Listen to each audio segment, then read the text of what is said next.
Ready? My name is Angelo Capozzi. I'm 91 and proud of it.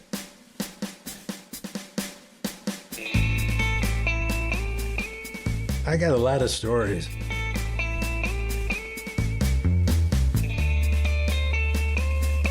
My parents were born in a little Italian village called Molinara, which was outside of Benevento, 2 hours north of Naples. My mother and father came into the United States like 1920. One came in through Philadelphia and the other one came in through Boston. My mother's name was Damiana. Pirro was her maiden name, Pirro. And my father's name was Angelo Capozzi, Capozzo. But when he immigrated, they misspelled the name. They put an I instead of an O. I could imagine when he was coming through the line, being a little frightened, not wanting to upset the apple cart. Even if he looked at his name and he saw it, he wasn't going to change it. Personally, I like Capozzi a lot better than Capozzo. They met, fell in love, and they were married in 1925. My father, he delivered bread and later worked at General Electric. He was in the maintenance department.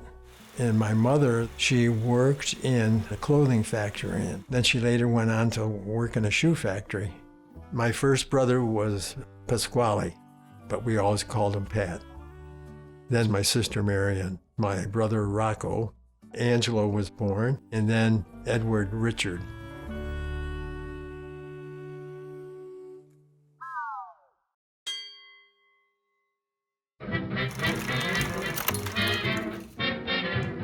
I was born in Salve, New York, which is a little town outside of Syracuse, New York, on April 20th, 1933.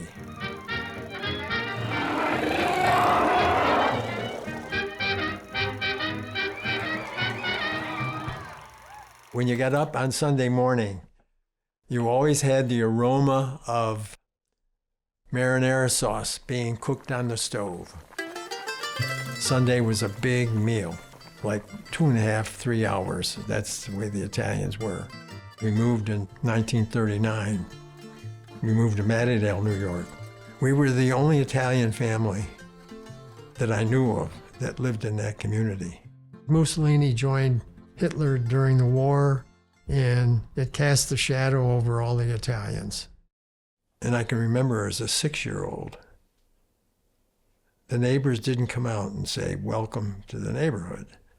If you looked at their house, they were looking through the blinds. I guess I always remember that, to see what Italians looked like.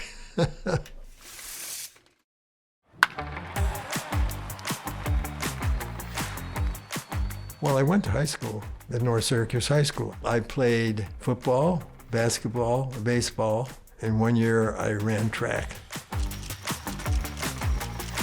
I love the competition, and what's not to like if you're good at it? You know, we all like things that we're good at. And I was a stellar pitcher.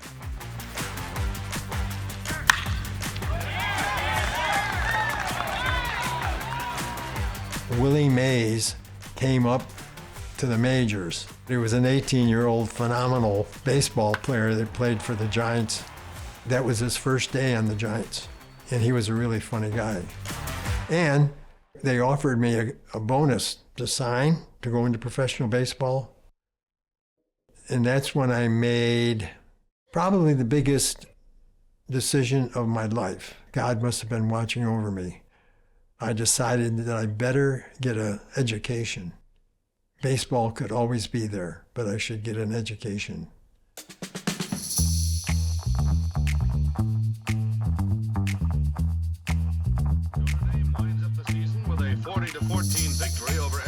Notre Dame's always been one of my favorite teams. I used to listen to them on the radio when the only team you could get was Notre Dame. I packed my bag, got on the train for the first time in my life, and went to South Bend, Indiana. Notre Dame is famous for its Golden Dome. And I looked up and I saw the Golden Dome. It was like, like electrical shock went through my body. It was a big deal for me, considering 5 kids, nobody ever went to college, and here I am on a baseball scholarship in one of the nation's premier institutions. I always thought a little bit about medicine. If I was going to go to Notre Dame, I decided I might as well go into pre-med. I took my aptitude tests, and when I met with my counselor, he said that I did pretty well, but if he could make a suggestion, you should stay away from science. So, you don't say that to me. That's like throwing down the gauntlet. And you want to prove them wrong. I went into pre-med and graduated with honors. So I only made application to Loyola Medical School in Chicago because I was going from a Catholic university to Catholic medical school. I went to Loyola Medical School for 4 years. That was hard work. I always had a job also because I didn't come from a wealthy family. I sold football programs and I made enough money, to take my buddies to Rocco's Pizza Saturday nights after the games.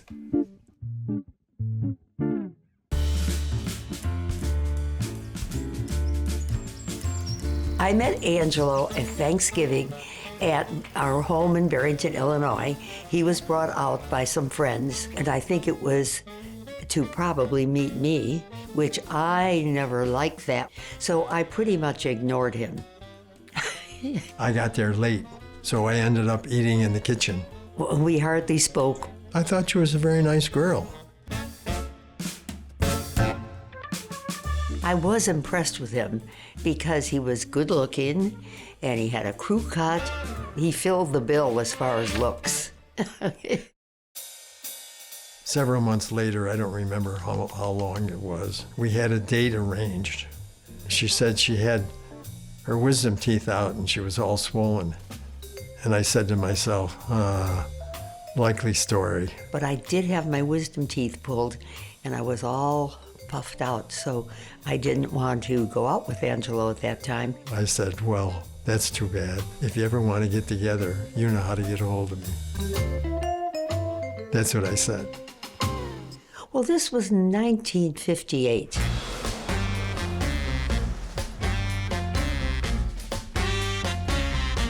There was no way I was going to call some boy. Our friend who wanted us to get together encouraged him to give me a try again, and so he called me and took me to a Notre Dame game. On a scoring spree at the expense of Southern Methodist. We dated kind of on and off. So when I started dating other guys, I didn't think anything about it. So I was out in Barrington. We were taking a walk one afternoon in the cow field, and I said to her, Louise, I don't think you should be dating other people. And she stopped, looked around, looked at me and said, why? I thought, well, there's nothing serious between the two of us because he had told me. You're geographically undesirable. He had told me. You're a wonderful woman. You should find a real nice guy and get married. What kind of courting was that? I figured I had to move or I was going to lose her. So I took a deep breath and I said, well, I always thought that somewhere down the line, you and I would get married. And I think I took that as a proposal. I said, really? I'll have to think about that. She didn't have a ring, but we were engaged.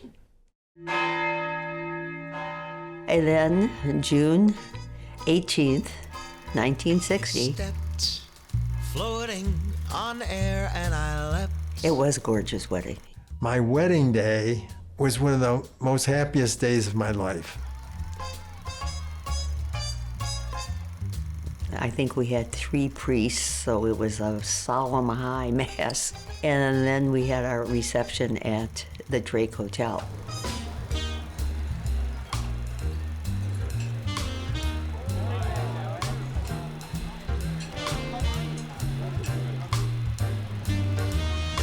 And we took off for a honeymoon. We went to New York.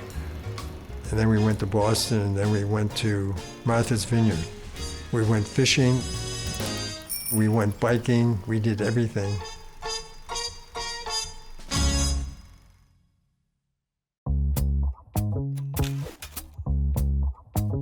I interned at St. Francis Hospital in Evanston, Illinois. We moved into an apartment right behind the hospital before I went to the University of Wisconsin in Madison for my plastic surgery.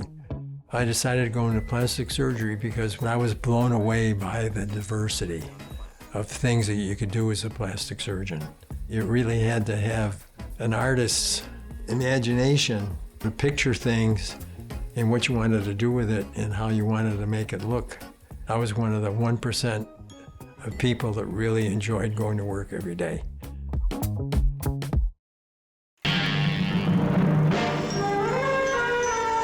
Anti-war demonstrators protest U.S. involvement in the Vietnam War in mass marches, rallies, and demonstrations. I was in a special program that guaranteed that I wouldn't get drafted, but I had an obligation to go into the service when I finished my specialty training. And I arranged that I would get assigned to Travis Air Force Base because it was in California.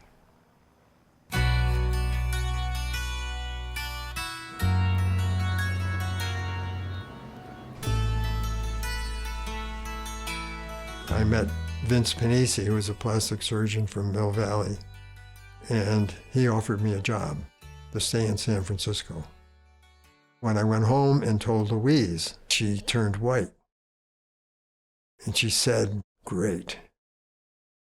We'll be divorced and our kids will be on drugs." This was 1967. Mrs. Robinson, you're trying to seduce me. San Francisco was quite wild at that time. All the drugs, everything was going on that didn't seem like a good place to raise children. So I took another deep breath.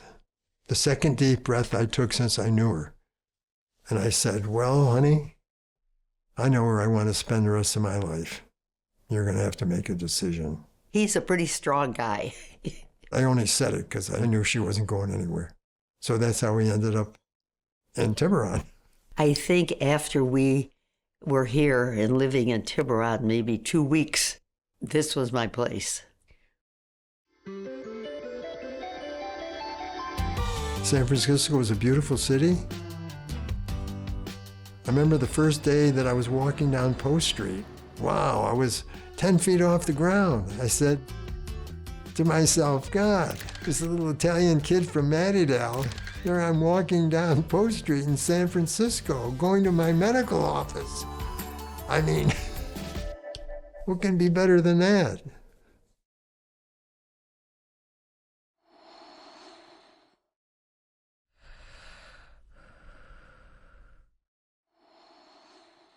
Well,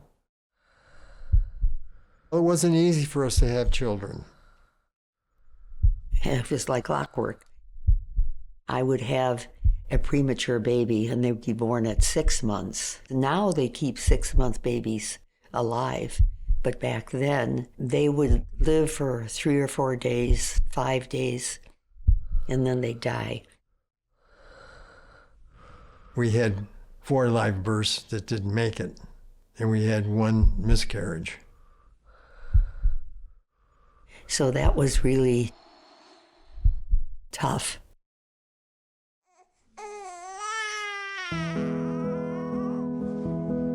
We have 2 boys, thank God, that were both born premature. And they had to stay in the hospital for 4 or 5 weeks, but they survived.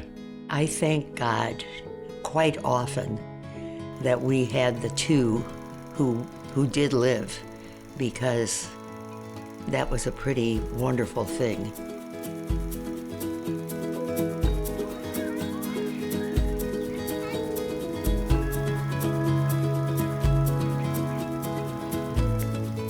I came up with the idea that it'd be nice to have a girl. So I asked Louise, why don't we think about adopting?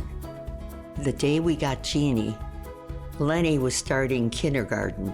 we had to say, well, Len and Angie, we're going to pick up a baby today. We went over and looked at this beautiful baby, took her home the same day. During the summertime, it was always very busy here because we had the swimming pool and we were the only ones in the neighborhood. So the kids were over here swimming a lot of times. And of course, the weather was always so nice. And we were into running at that time, and what can be better than running along the bay, up into the hills and have all the vistas? It's a wonderful place to be. All three of our children graduated from St. Hilary's, and then our two sons went to St. Ignatius in the city, and our daughter went to Marin Catholic. We have three really good kids. We're proud of them.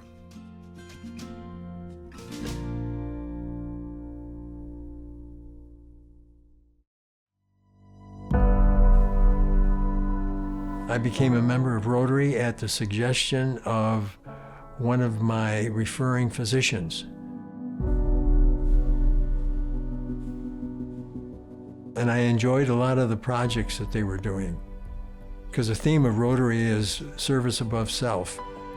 And I got a call from Don Laub, who was the chief of plastic surgery at Stanford. And he said, Angelo, how would you like to go on a long weekend to Mexicali, Mexico, to operate on kids with cleft lip and palate? And I said, great, I'd love to do it. We operated on these kids with cleft lip and palate over the weekend, and I made a decision right then that I was going to incorporate this into my professional life. Then the next year I went to Haiti and did the same thing. I started going with Interplast to Honduras, Venezuela, Ecuador, Peru. I was with them for 14 years until 1992 when we started Rotoplast.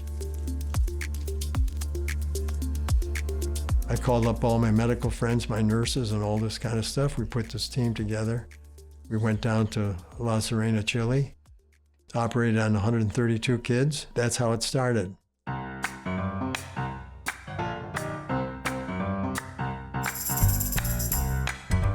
The miraculous part of it was we had only planned on doing one trip. We had 10 Rotarians on the mission that were non-medical. All those Rotarians, when they came back, they were so enthusiastic. They all had a life-changing experience, and they wanted to do it again. So we did it again. Then we did it again. Before you know it, we're still doing it 32 years later. It means all the difference in the world, because socialization for the kids, going to school, being considered normal. And the poor kids, if somebody's not doing it, they're not going to have it done because the families can't afford it. There was actually one patient in particular who I'll never forget, and it wasn't a child, it was a 40-year-old woman who had a cleft lip and palate. I saw her before my father operated on her, and then I saw her a couple days after when things had healed enough that she was able to have a little bit of a smile. And I was there when her parents were in the room with her, and the joy was just unbelievable. Like, I get goosebumps now thinking about it, because I knew that my dad had changed the life of this family profoundly. We've done 257 missions, almost 22,000 kids in 27 different countries. I have a pretty good idea. I'm the oldest surgeon that ever did a cleft lip and a palate. I just feel great about it, that I have the talent to do it.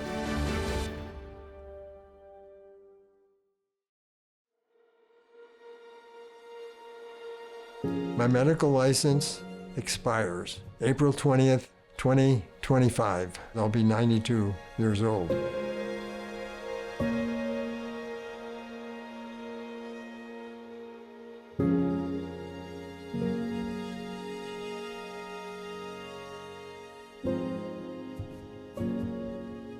And probably time to bring an end to a good thing. I think God was telling me, Angelo, this is a good time. Just do your last surgical mission. I'll do other missions, but I won't be operating. But I can instruct and I can make recommendations and I can do all kinds of other things. I'm a Catholic from cradle to grave, but I think the thing that really stimulated to give more thought to my faith was when I had my cancer. I had a cancer at the base of my tongue. I made an agreement with God. If I got through it, I'd go to Mass every day. And I've done that.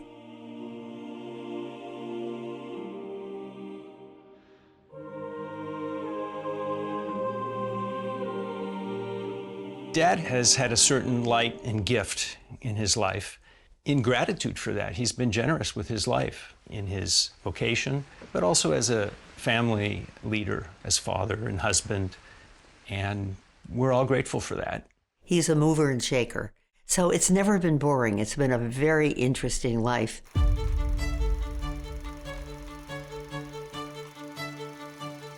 All the things that bring me joy is one is getting up in the morning, going to the Eucharist chapel. I enjoy this house. I enjoy my wife. I enjoy my kids.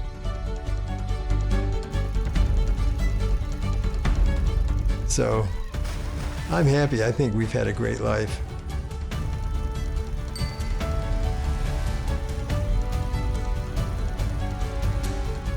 I wish I could give it to other people.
One more kiss?